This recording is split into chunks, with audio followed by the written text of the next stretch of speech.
Hola, ¿cómo están? El día de hoy vamos a llevar el tema cinemática mandibular a nivel de la articulación temporomandibular en laboratorio.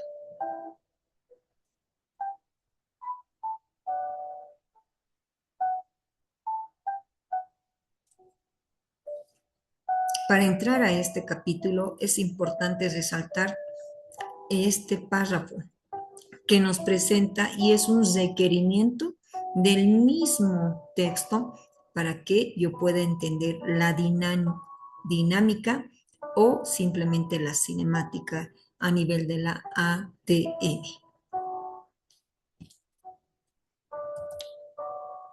¿Qué nos dice el párrafo? Este recuadro de color rojito.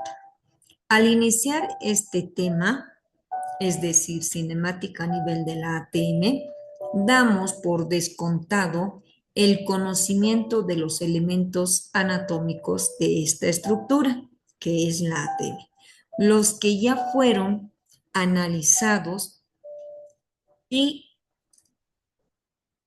descritos.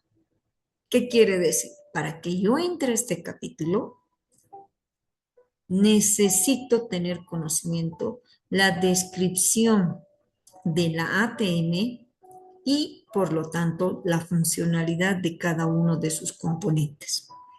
Entiendo toda la estructura de la ATM, entro al mundo de la cinemática, donde nos piden diferenciar dos tipos de movimientos, en este caso propios de la ATM, unos relacionados con la céntrica, que está en presencia, o el ejemplo de la rotación, y otros relacionados con la excéntrica, un ejemplo, la traslación. Rotación y traslación son movimientos de la ATM, donde yo ya sé en qué consiste la rotación y en qué consiste la traslación. Ya teniendo una base conceptual de la ATM más su cinemática, entonces ya tengo plasmado esa base para entrar al mundo de la cinemática mandibular a nivel de la ATM. Yo voy a hacer un pequeño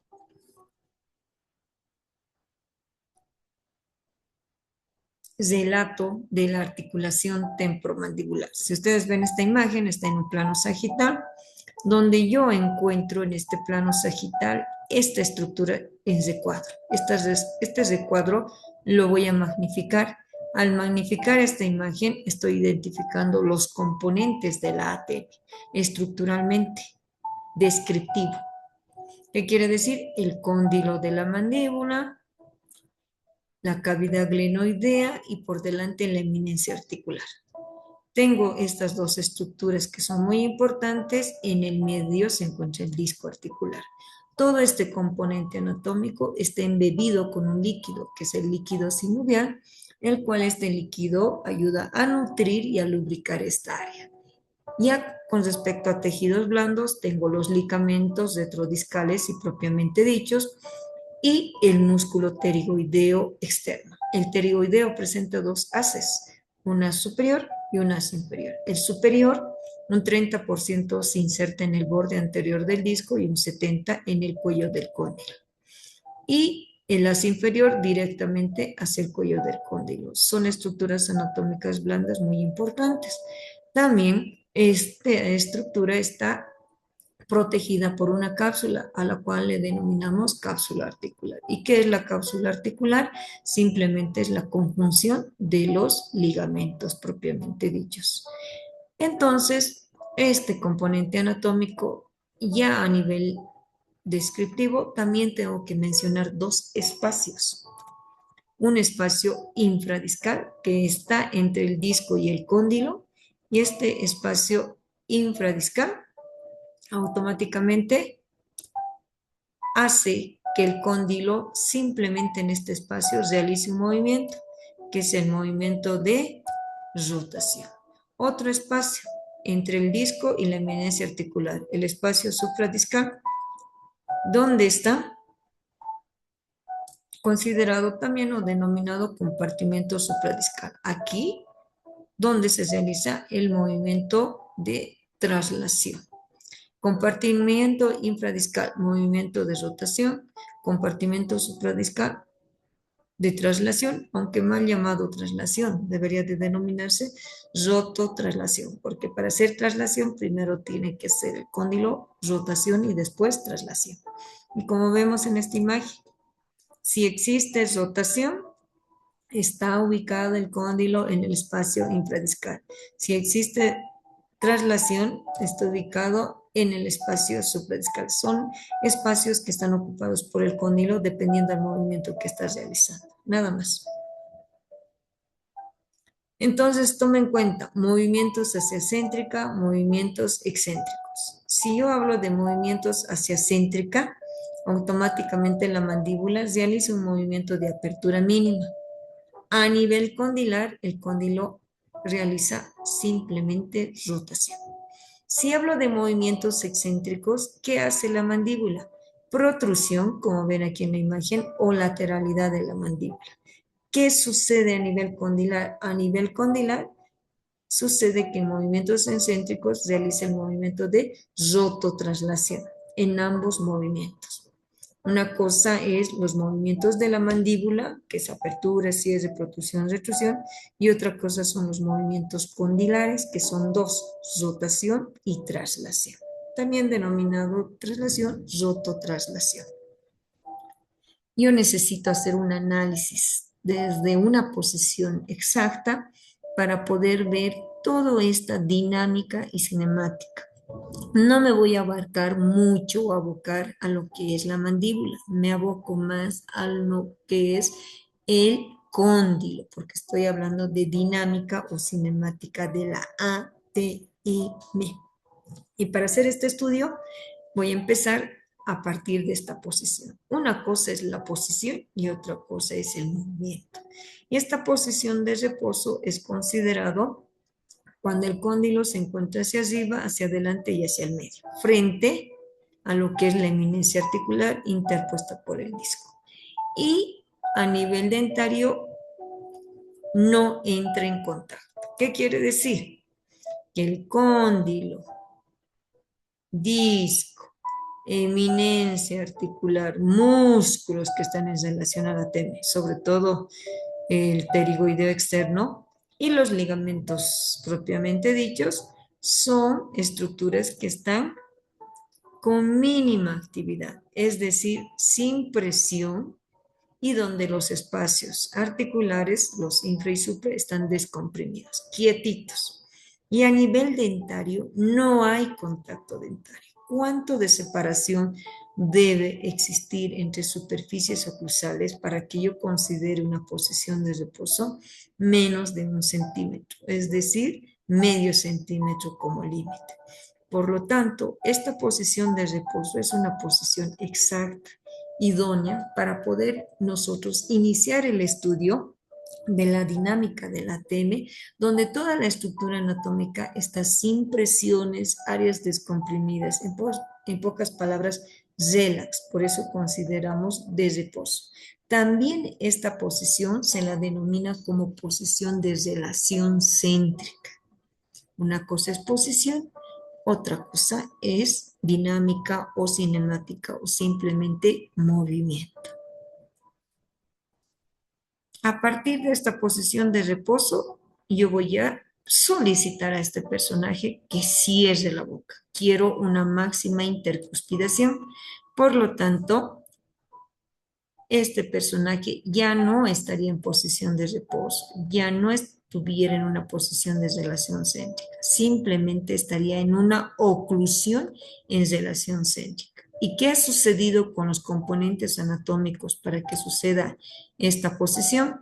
Rotación a nivel del cóndilo en el espacio infradiscal, máxima intercuspidación, las piezas dentarias premolares, caninos y molares entran en contacto y se cumple un principio, oclusión mutuamente compartida.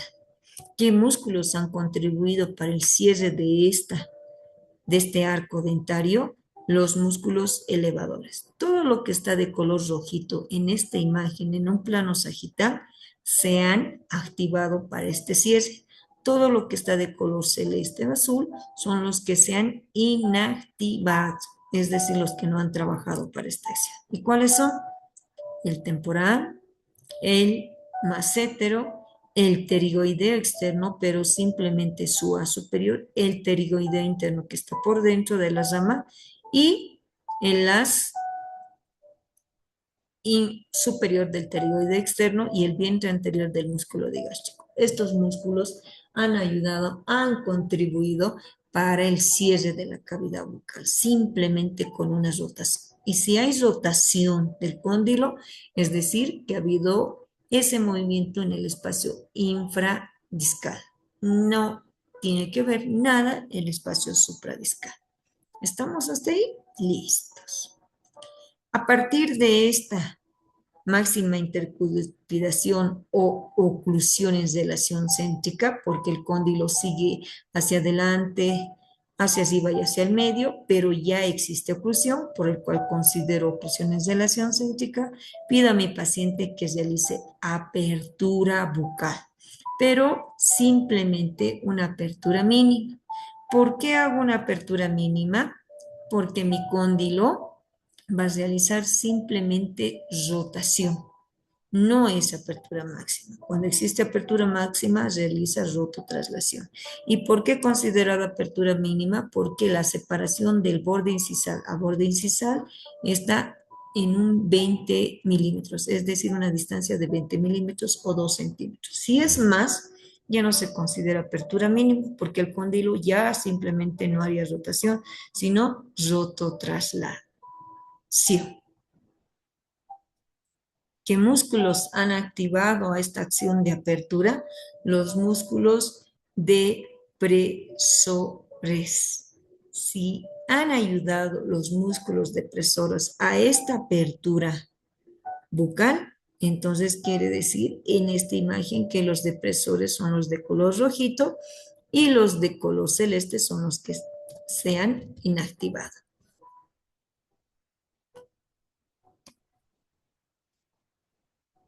¿Qué músculos se han inactivado? El temporal, el massétero, el pterigoideo interno, el pterigoideo externo, pero simplemente su A superior, y los que se han activado y realizaron esta acción de apertura mínima, el vientre anterior del músculo digástrico, obviamente derecha-izquierda, y el as inferior del pterigoideo externo, derecha-izquierda. Ahí está. Entonces es importante tomar en cuenta esta acción de músculos, qué movimientos realiza el cóndilo en cierto movimiento a nivel mandibular. Por ejemplo, paciente de 32 años hace una apertura mínima donde el cóndilo de la mandíbula realiza cierto movimiento. Responda y ahí ustedes me contestan rotación. ¿Cuánto es considerado una apertura mínima? 20 milímetros. ¿Qué músculos hacen una apertura mínima o qué músculos actúan con su acción de contracción en una apertura mínima a nivel de la cavidad bucal? Y ustedes me mencionan qué músculos. Entonces, en base a esto, yo me manejo. Todo movimiento mandibular tiene que siempre partir de una máxima oclusión, es decir, máxima intercuspidación. En relación a esto, el cóndilo va a depender a realizar un movimiento de rotación o rototraslación, como lo conocemos. Algunos dicen traslación, pero sabemos que la traslación no es considerada una traslación pura. Siempre para hacer traslación, primero tiene que existir rotación y posterior traslación propiamente dicha. Estamos hasta ahí entonces. Tenía aquí una apertura mínima. Ahora que a partir de esta apertura mínima, quiero que se realice una apertura máxima. Esta apertura máxima es una acción simultánea, es decir, de la apertura mínima, ¡pluf! Existe descenso de la mandíbula. ¿Qué sucede en el descenso de la mandíbula? Ya no simplemente rotación y no directamente traslación. Primero ha partido con una rotación y después con una traslación. A nivel de la cavidad bucal existe una apertura aproximadamente de 4 a 5 milímetros. Como límite límite idóneo para una apertura máxima suficiente 4 centímetros o 40 milímetros. Si es un paciente que tiene problemas de flacidez muscular u otro factor, se puede considerar de 50, pero ya es un intervalo entre 40 y 50 milímetros para considerar una apertura. ¿Qué sucede en una apertura máxima? Tiene que suceder estos 4 factores que son importantes. ¿Por qué? Porque hemos partido de una oclusión. Una perfecta adaptación del cóndilo, es decir, cóndilo, disco y eminencia articular, que me ha generado mi acción de apertura máxima, una acción de los ligamentos laterales, una tensión que ejerce el ligamento posterior. ¿Por qué una acción del ligamento posterior o retrodiscal? Estos ligamentos están insertados desde la parte anterior del conducto auditivo externo hasta el borde posterior de del disco. Si existe una apertura máxima, tengo un medio de protección que cumplen los ligamentos. En este caso, el papel fundamental lo lleva los ligamentos retrodiscales. Por eso dice que hay una mayor tensión, presión para proteger que no exceda esta apertura mandibular y por lo tanto una tranquila rototraslación del cóndilo.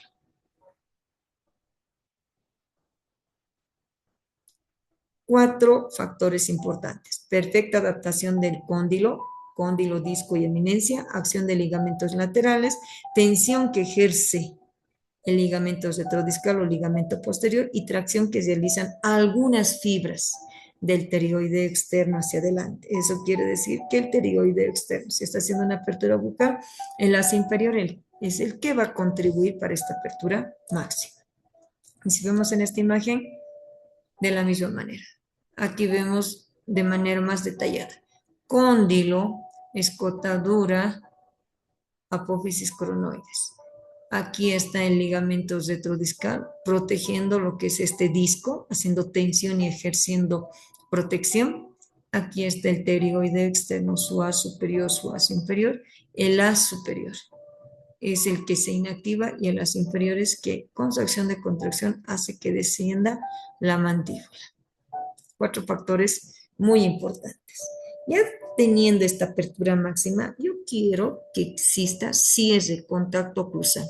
Por lo tanto, ¿qué sucede a nivel condilar? ¿Qué sucede a nivel de los ligamentos y a nivel de los músculos? Es importante identificar. Miren, trin, se rototraslada o hace un movimiento de traslación a la región posterior. Existe un desplazamiento hacia atrás del disco y el cóndilo. 3 acciones importantes. Relajación del pterioideo externo haz inferior, es decir, este haz inferior ya nada tiene que ver porque ayuda simplemente a descender, pero en este caso se activa el pterioideo externo, pero simplemente su haz superior. Se contrae y la mandíbula asciende. Recuperación del ligamento posterior. Este ligamento que estaba ejerciendo tensión recupera su dimensión y se reubica. Relajación de los músculos depresores y leve contracción de los elevadores. Los elevadores contraen para el cierre de la cavidad bucal y los depresores, que ya saben cuál, se relajan. En total, o como resumen, el cierre de la cavidad bucal ya después de la apertura máxima se completa con una rotación porque primero inicia con una traslación hacia atrás y termina con una rotación de este cóndilo para reubicarse entre los elementos articulares, cóndilo, disco y eminencia articular. Ya entendiendo los movimientos céntricos, hemos hablado de apertura, donde el cóndilo simplemente se mueve en el espacio infradiscal, que es espacio céntrico, donde el cóndilo solamente hace rotación. Y si existe apertura máxima, existe un movimiento de rototraslación. Eso implica que ocupa 2 espacios, el infra y el supradiscal. Pero si hablo de movimientos netamente excéntricos, estoy hablando a nivel mandibular de un movimiento lateral y de un movimiento protrusivo. Con eso me quedo. Y en todo caso, inicio con este movimiento, que es un movimiento de lateralidad de la mandíbula. todo estudio o simplemente la mandíbula realiza un movimiento, toda la vida parte de la oclusión. Si parte de la oclusión estaría como una oclusión en relación céntrica más una máxima intercuspidación. A partir de esta posición, yo puedo pedir al paciente o a mi modelo articulado en el articulador realicen un movimiento lateral, que es importante. Si ustedes ven esta imagen, aquí veo la mandíbula en un plano transversal, de arriba hacia abajo. Es un dibujo bien básico, donde encontramos aquí el cóndilo, la escotadura sigmoidea, aquí la apófisis coronoides. Estoy viendo de arriba hacia abajo. Lo mismo, el cóndilo, la escotadura y la apófisis coronoides. Aquí toda la mandíbula y por aquí los alvéolos. ¿Qué es lo que yo quiero? Quiero que realicen un movimiento lateral de mandíbula. En este caso voy a obedecer a esta flechita. Esta flechita me direcciona hacia el lado.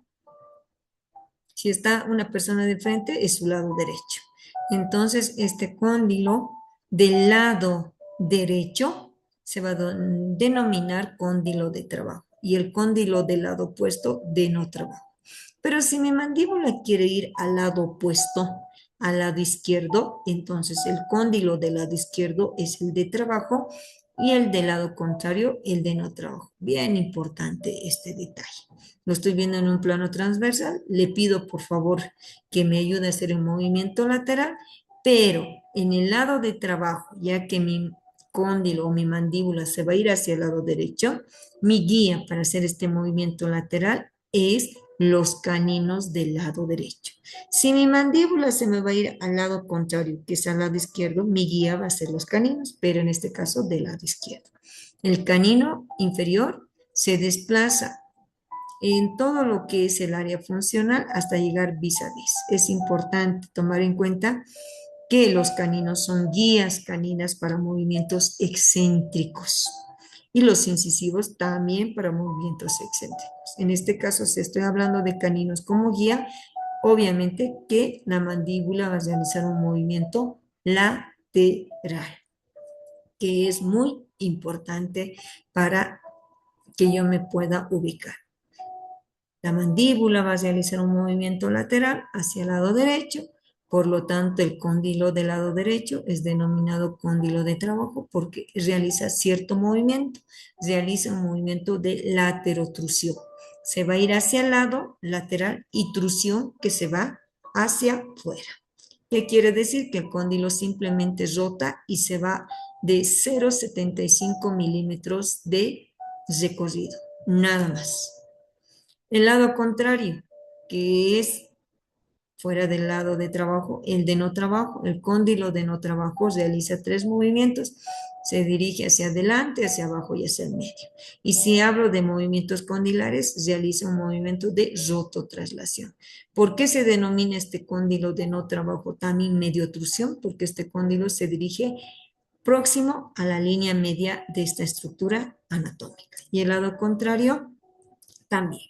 Este lado, que es denominado lado de no trabajo, también conocido como área orbitante, y el lado contrario como área pivotante. Si es orbitante, quiere decir que este cóndilo orbita al cóndilo de trabajo. Si la mandíbula se va al lado contrario, aquí sería el orbitante y aquí el pivotante. La dirección donde va la mandíbula es la dirección donde el cóndilo le denominamos cóndilo de trabajo. La mandíbula se va hacia el lado derecho, el cóndilo del lado derecho se denomina de trabajo. Si la mandíbula se va hacia el lado izquierdo, el cóndilo del lado izquierdo se denominaría cóndilo de trabajo por el movimiento que éste realiza. Ya sea derecha, izquierda, el cóndilo de trabajo siempre hace simplemente una rotación y se traslada hacia afuera. Mientras que el cóndilo de no trabajo, también denominado mediotrusión u orbitante, el cóndilo se dirige hacia abajo, hacia adelante y hacia el medio, o simplemente lo puedo decir que hace un movimiento de rototraslación. La conjunción de estos dos movimientos en un movimiento lateral tiene el denominativo de transtrucción, que es muy importante para que yo ubique la dirección de los cóndilos o la sumatoria de estos dos cóndilos muy importantes.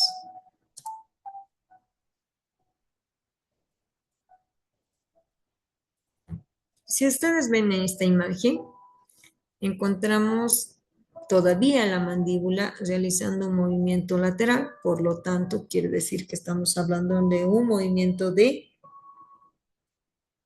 excéntrico. Pero si voy a dar un enfoque mucho más profundo, esta mandíbula está en un plano frontal, está realizando un movimiento lateral. Si es hacia el lado derecho, este debe ser el cóndilo de trabajo y este de acá, el cóndilo de no trabajo. Si hacemos un trabajo y un estudio del cóndilo de no trabajo más un plano sagital, se genera el ángulo de Bennett, que seguramente ustedes ya tienen conocimiento. Pero en este caso yo voy a estudiar este cóndilo, el cóndilo de trabajo. Si hay un movimiento lateral, el cóndilo de trabajo, habíamos dicho que es un movimiento de rotación y se va hacia afuera. Si se va hacia afuera, hay dos análisis. Uno en un plano vertical y otro en un plano horizontal. Si hablo de un plano vertical, el cóndilo en un movimiento de laterotorsión o simplemente de trabajo, el cóndilo puede hacer otros movimientos mucho más minuciosos que se lo denomina laterosubtrusión y laterodetrusión. Pero si en el caso de un estudio en un plano transversal, el cóndilo está haciendo este movimiento de trabajo, podemos decir laterorretrusión y lateroprotrusión. Entonces, son dos movimientos minuciosos que se realizan, pero ¿por qué? ¿A qué factor se debe esto? A la forma de su cavidad glenoidea. Este cóndilo que están viendo acá es un cóndilo en un plano frontal. Lo estoy viendo de adelante. Va a ser un movimiento lateral, es el cóndilo de balance. O perdón, el cóndilo de trabajo o laterotorsión. Aquí tengo mi cavidad glenoidea. Y si esta cavidad glenoidea termina hacia arriba y hacia afuera, o por ahí mi cavidad glenoidea termina hacia abajo y hacia afuera, quiere decir que puedes realizar, dependiendo a su cavidad, dos movimientos. Si termina hacia arriba y hacia afuera, en un movimiento lateral, el cóndilo de trabajo realiza otro movimiento mucho más minucioso que es laterosurtrusión. Y si en el caso de la cavidad glenoidea, es decir, el techo termina hacia abajo y hacia afuera, el cóndilo realiza un movimiento mucho más minucioso que es laterodetrusión. En este caso, si vemos acá, está en un plano transversal, es el cóndilo de trabajo o cóndilo de laterotrusión. Si la pared posterior de la cavidad glenoidea termina hacia afuera y hacia atrás, el cóndilo en un movimiento lateral, en este caso el cóndilo de trabajo, terminaría haciendo un movimiento de laterorretrusión. Pero si el cóndilo termina o en la pared posterior termina hacia adelante y hacia adelante y hacia afuera, eso quiere decir que va a haber otro recorrido de este cóndilo de trabajo, a lo cual le denomino lateroprotrusión. ¿Qué relación o qué relevancia hace que este estudio sea un poquito más profundo? Porque estamos hablando de movimientos mandibulares a nivel o movimientos condilares a nivel de la mandíbula. Entonces, estos pequeños movimientos determinan la altura de las cúspides. Si hay un movimiento de laterosubtrusión por la forma de su techo, las cúspides son altas. Si es un movimiento de detrusión, porque el techo estaba un poco más descendido, entonces las cúspides de los molares son más planitas. No tanto, pero sí de reducción de longitud. Y si en el caso vemos esta cavidad glenoidea que en este caso esta es la pared posterior en un plano transversal, el cóndilo de trabajo, si termina hacia afuera, pero no hacia adelante, sino directamente hacia atrás, el movimiento es una laterotrusión, por lo tanto va diferenciando la dirección de los surcos, tanto en una laterorretrusión como una lateroprotrusión. son análisis más específicos del cóndilo de trabajo en un plano vertical como en un plano horizontal. Y esto va a depender en un plano vertical del techo de la cavidad glenoidea, en un plano horizontal de la pared posterior de la cavidad glenoidea. Dos factores importantes.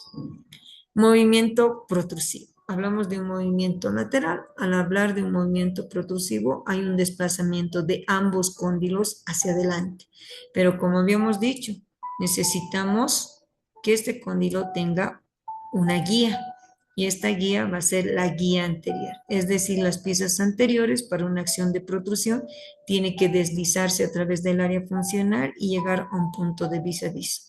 ¿Qué sucede en ambos cóndilos? La traslación de los cóndilos. Como no hay apertura, no hay rotación, simplemente se traslada este cóndilo.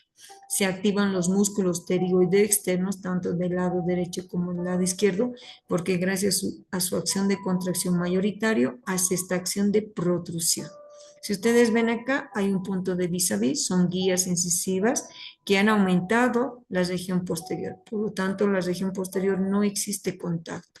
Y este espacio que ustedes ven acá se denomina espacio o fenómeno de Christensen. Este espacio está determinado por un movimiento protrusivo. Leamos. A nivel articular, el contacto permanente con la eminencia. Si ustedes ven aquí, existe traslación del cóndilo con relación a la eminencia.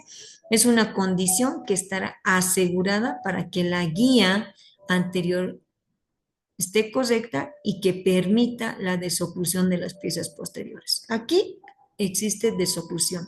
Las piezas posteriores no entran en contacto, simplemente los incisivos. Pero si hablo a nivel de aparatos protéticos y con rodetes, este espacio en una acción de protrusión se denomina fenómeno de Christensen. Y nosotros con la presencia de piezas dentarias la denominamos desoclusión posterior, donde cumplen dos requisitos para esta acción de protrusión: oclusión mutuamente compartida y oclusión mutuamente protegida. Esto gracias a los músculos que hemos mencionado.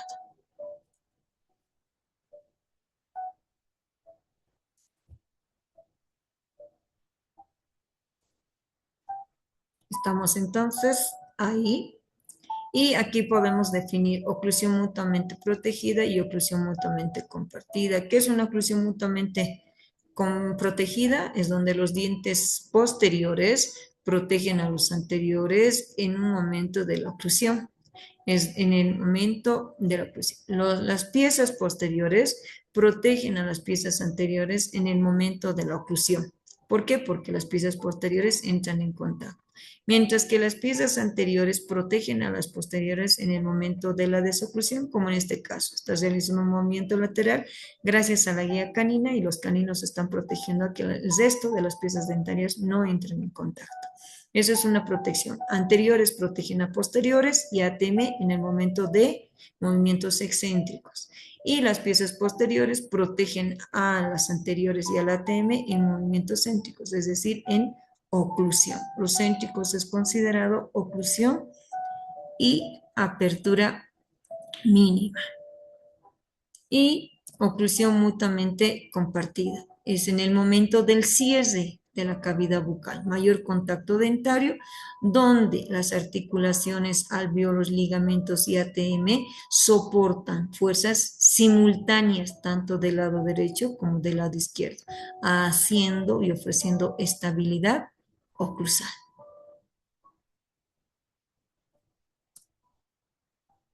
Aquí vamos a ver dos videitos, un videito haciendo un movimiento lateral. La mandíbula se desplaza hacia un lado gracias a la guía canina. Movimiento lateral,